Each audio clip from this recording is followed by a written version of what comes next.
eu penso que já poderíamos passar para o primeiro trabalho, que é o trabalho de Péricles, que já está ali. Por gentileza. Ok, para mim está perfeito. Obrigada, professor Everaldo. Por gentileza, Péricles. Olá, boa tarde a todos. Todos me ouvem? Sim. Sim. É uma grande satisfação poder participar junto com todos vocês e juntos debatermos sobre alguns assuntos tão relevantes, alguns muito atuais, na verdade, né? Eu sou o Péricles, moro na cidade de Macaé, Rio de Janeiro, já trabalho com educação há algum tempo. Hoje eu trabalho na prefeitura da cidade de Rio das Ostras, com crianças da educação especial, da educação inclusiva. Paralelamente a isso, a gente desenvolve trabalhos também na área da educação. Gostaria de iniciar a minha fala e levar a todos a uma reflexão e a um pensamento ao que está acontecendo atualmente no mundo, em especial naquela parte da Rússia, Ucrânia e, mais recentemente, de Israel no conflito com Hamas. Pessoas que perderam os seus sonhos de seguirem na vida. Entre elas, vítimas fatais, crianças, mulheres. Como nós estamos no seminário que também fala de religiosidade, eu evoco o Salmo 122, e orai pela paz de Jerusalém. Prosperarão aqueles que te amam. Haja paz dentro dos teus muros e prosperidade dentro dos teus palácios. Nós percebemos que o povo judeu, ele já sofre guerras e perseguições praticamente desde a sua existência. Seja ela literal, como acontece hoje em dia, até mesmo no campo das artes. E é justamente nesse aspecto de artes, da obra de Shakespeare, O Mercador de Veneza, que eu quero me ater. Porque essa obra ela foi escrita em 1596 e retrata um intolerante choque cultural, social e religioso entre duas sociedades que conviviam naquela época. Ele retratava uma Veneza, em sua obra, que era a cidade mais poderosa e liberal, era uma cidade-estado da época, naquela Europa do século XVI. Contudo, há um outro contexto histórico-literário que necessita de estudos que buscam centralizar a visão do oprimido, discutir as narrativas dos personagens subjugados naquela obra, o doutrinamento social vigente na época, a saber, os judeus, que foram representados pela figura do personagem Shylock, e de tantos outros que anonimamente formavam a parte mais odiada da sociedade veneziana. Embora não aceitos, eles compunham aquela sociedade.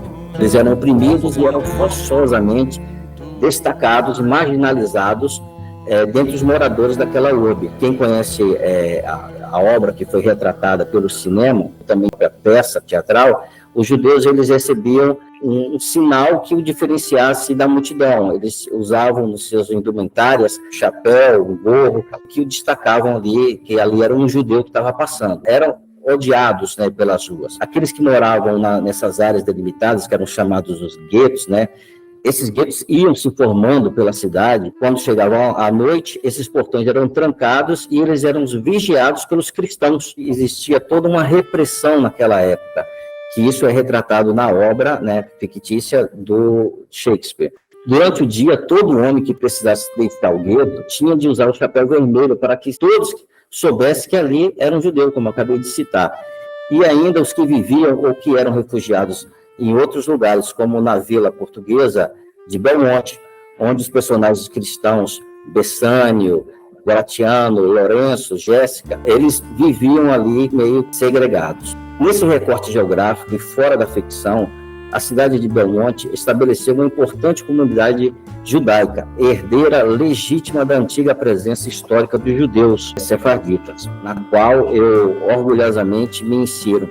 Essa comunidade judaica de Belmonte, ela existe e resiste até hoje, com suas tradições, desde a época da Inquisição Portuguesa. Ela preserva muitos dos seus rituais, das suas orações, dos seus modos, das suas relações sociais.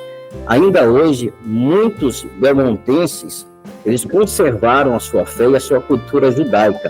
Eles resistiram por séculos de pressão religiosa e antissemitismo que eles enfrentaram naquela época, e hoje ainda a gente vê, infelizmente, que a perseguição que o povo judeu era submetido e foi submetido através dos séculos não cessou, pelo contrário, vem continuando de forma crescente e a gente vê explodir isso na guerra que existe hoje naquela região, disputada por árabes, judeus e palestinos. O trabalho que a gente quer apresentar e pretende estudar, ele não trata somente a questão do antissemitismo. Essa visão histórica literária aborda questões sobre a educação e a diversidade étnica, especialmente dos judeus sefraditas, e a gente traz essa crítica para a nossa vida hoje em dia, para o momento contemporâneo. Aprofundar nesse entendimento sobre a obra, no contexto histórico e literário, vemos que a obra que o William Shakespeare nos apresentou era uma comédia.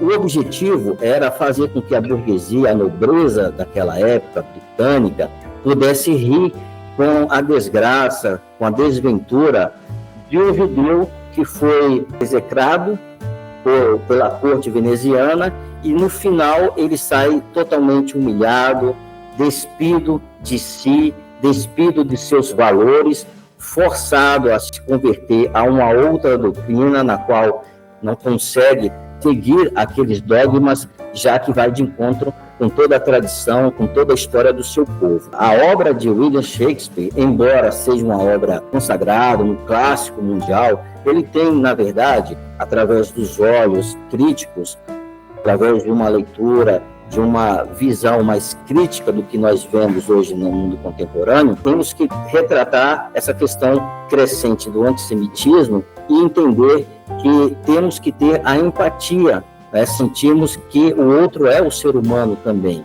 Então tem os mesmos direitos, tem os mesmos defeitos e temos que ter as mesmas tolerâncias.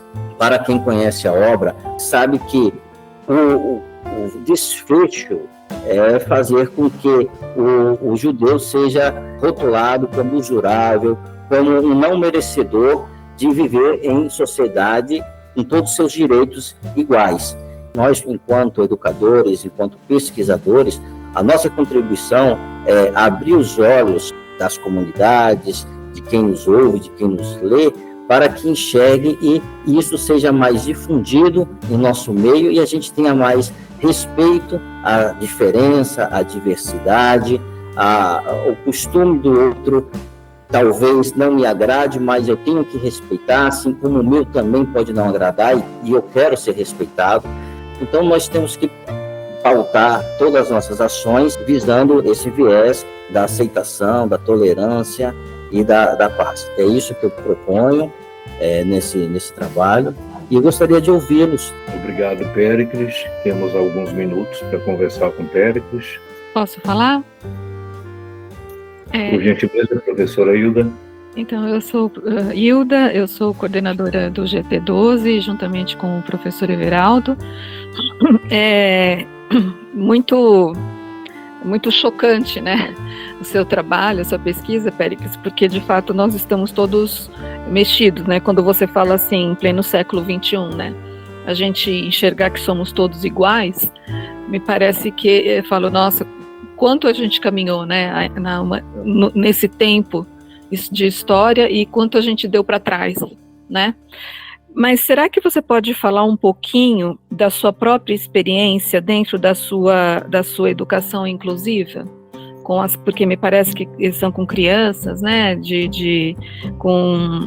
São crianças especiais, foi isso que eu entendi no começo da sua fala, e que você faz esse tipo de... Porque assim, eu vejo que nesse contexto que nós estamos vivendo, é a nossa parte que a gente tem que fazer, né? Porque a gente vê tantas atrocidades, tem visto tantas atrocidades, né, agora no Oriente Médio. Eu queria que você falasse da sua experiência, pode ser? Perfeitamente. Nós trabalhamos com crianças da escola pública, do ensino público, do Fundamental 2, 6º até o 9º ano. Crianças, na verdade, pré-adolescentes e adolescentes, com algum tipo de deficiência intelectual, autismo, o transtorno de Rett e Asperger, entre outros. Então, o nosso trabalho, que na verdade não está centralizado apenas em mim, mas num grupo de outras pessoas, de outros colegas, que nós trabalhamos no sentido de oferecer mais condições e adequações para que essas crianças possam, primeiramente, acompanhar o conteúdo pedagógico, aquilo que é proposto para cada série, né? Também preparar essas crianças, que eu acho que isso é o mais importante, para a vida fora da escola, para adquirir autonomia, para adquirir uma competência de ser autônomo nas suas atividades. Então, nosso trabalho é um trabalho social e educacional também. Então, essa questão socioeducativa, que ela está inserida nesse contexto da educação pública, especialmente aqui no município de Rio das Ostras, é que nós buscamos fazer com que esse alunado especial, ele não seja visto como diferente e incapaz, mas que crianças precisam, assim, de um estímulo e de condições e de recursos para que possam galgar a sua autonomia lá fora.